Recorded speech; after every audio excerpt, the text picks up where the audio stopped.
Boa tarde a todos. Eu vou passar para vocês aqui a revisão. Então, basicamente, é tudo que vai cair na prova. Vocês se atentem a estudar, certo? Essa videoaula. Então, eu vou apresentar para vocês algumas relações ecológicas. Alguns outros exemplos de relações ecológicas que acontecem no meio ambiente que muitas vezes a gente desconhece. Caso alguém queira se aprofundar no conteúdo, tirar alguma dúvida, as páginas do livro da 118 a 128. Uma dessas relações ecológicas, outros exemplos de relações ecológicas, certo? É o que acontece entre os corais e as algas, certo? No caso é a relação ecológica de mutualismo, onde um depende do outro. Temos aí vários corais, certo? Aqui são vários corais. Perceba que esse daqui, gente, ele está diferente dos outros, tá? Esbranquiçado. Os demais não. O que que acontece? Esses que não estão aqui amarronzados, eles contêm algas. O nome dessas algas são as zooxantelas. E essas algas, elas são de extrema importância para os corais. Essas algas, elas vivem dentro dos tecidos dos corais. E essas algas, elas fornecem nutrientes derivados aí da fotossíntese. Então, elas fornecem nutrientes para os corais. Que, no caso, um organismo desses corais seria os pólipos. Que são os corais aí fixos. Então, o que aconteceu aí? Esse coral, ele se encontra esbranquiçado devido à poluição, certo?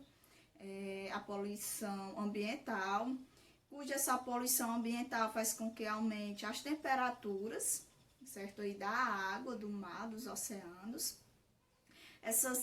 Outro fator que também contribui, o uso de protetores solares. As pessoas, né, vão tomar banho na praia, utilizam muito protetor solar, e esse protetor solar contém substâncias tóxicas e acaba aí ou matando essas algas, ou elas se obrigam a sair e procurar outro local menos poluído. Então, se elas fazem isso, acaba que esses corais, né, esses pólipos ficam aí esbranquiçados, porque não tem mais algas. Se não tem mais algas aí para fornecer os nutrientes, né, para esses pólipos, esses corais acabam morrendo, porque os corais, eles dependem aí dessas algas, né? Assim como as algas dependem dos corais para sobreviver, que também retiram gás carbônico, né, do corais, retiram alguns nutrientes também dos corais.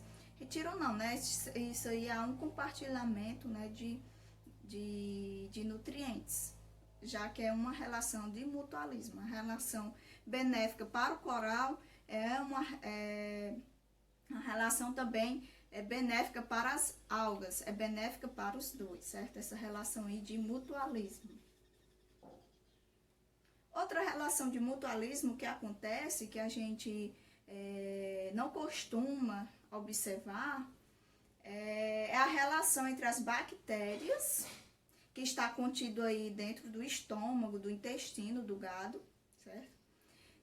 Onde as bactérias localizadas no rumen, certo? Aqui nessa partezinha do gado, essas bactérias vão digerir os nutrientes que os ruminantes não conseguem digerir.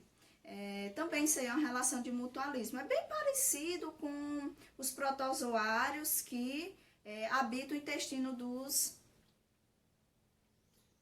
cupins. Então, essas bactérias, elas vão tanto auxiliar na digestão de alguns componentes que o gado não consegue digerir. Então, essas bactérias atuam aí na digestão, certo? Desses nutrientes. E o gado vai fornecer para as bactérias, né, esses nutrientes. Então, a relação aí de mutualismo vai ser benéfico para as bactérias e vai ser benéfico para o gado.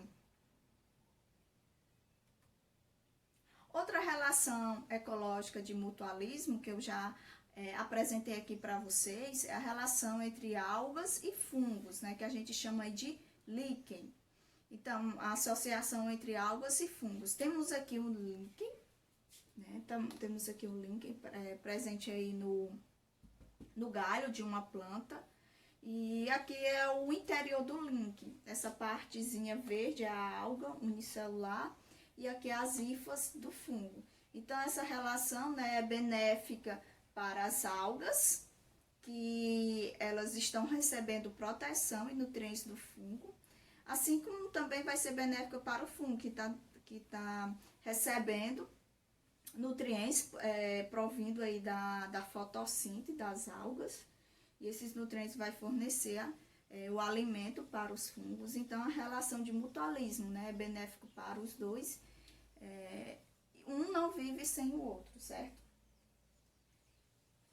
Outra relação ecológica que a gente pode ser observado, e essa relação ecológica pode ser aplicada, certo? Por exemplo, numa agricultura, que é a relação ecológica de parasitismo.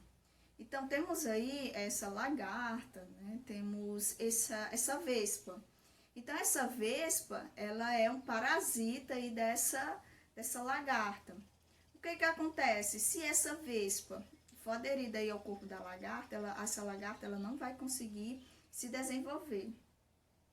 Ou, simplesmente, quando ela colocar seus ovos, esses insetos, eles vão acabar comendo, certo? Aí os ovos dessas larvas. Então, o parasitismo, né, ele pode ser usado um desses insetos pode ser usado na agricultura, pois traz benefícios ambientais, pois vai diminuir a aplicação de inseticidas tóxicos, já que eu utilizando aí esse parasita como controle biológico de pragas, eu vou estar deixando de utilizar inseticidas para matar essas lagartas. Então, eu posso aí estar contribuindo para o meio ambiente, pois eu não vou utilizar agrotóxico, não vou utilizar inseticidas, pois eu tenho aí esses insetos que vão atuar como controle biológico de pragas, já que ele é um parasita, e quando o parasita ele abriga o corpo de seu hospedeiro, esse hospedeiro ele não vai se desenvolver. Então, eu posso aplicar aí esses insetos no controle biológico de pragas, que vai fornecer benefícios ambientais, pois vai diminuir a aplicação de inseticidas tóxicos. Esse daqui é muito, muito legal, gente. Ó, o predatismo. Olha como o bichinho é inteligente, viu? Olha, temos aí duas espécies de vagalumes, certo? Temos a espécie Photuris, cuja fêmea engana e atrai os machos de outro tipo, certo? De outra espécie também de vagalume, que é o Photinus. Apesar da gente estar falando aqui em vagalumes, né, a gente pode subentender que está no mesmo, na mesma espécie, certo? Mas não é, gente. Aqui são espécies diferentes, porque temos aí o Photuris e temos o Photinus, certo? São espécies diferentes. Então, o que acontece? A fêmea da espécie Photuris atrai e engana o outro macho, certo? Da espécie Photinus. Então, o que acontece? Ela finge ser desse gênero. Então, o macho da espécie Photinus vai se aproximar da fêmea para se acasalar. Quando ele chega próximo à fêmea e vê, né? E cai a ficha, nossa, não era o que eu imaginei. Então, o que acontece? A fêmea do Photuris acaba se alimentando, ou seja, matando o macho da espécie Photinus, certo? Então, isso aí é uma relação ecológica de predatismo. Por que de predatismo? Porque eu estou falando, apesar de eu estar falando de vagalumes, eu estou falando de espécies diferentes, né? Essa daqui é a espécie Photuris, né? A fêmea, ela engana essa espécie aqui, o o Photinus, certo? Que é uma espécie menor, aqui é a fêmea, aqui é o macho. Mas ela engana para quê? Certo? Para se alimentar dele, para predar ele. Ele aqui, ele é enganado pensando que é a fêmea para o acasalamento. Quando ele se aproxima, é tarde demais. E vê que é a fêmea do Photuris, certo? Que vai se alimentar aí do macho. Então, esses insetos aí são bem inteligentes, certo?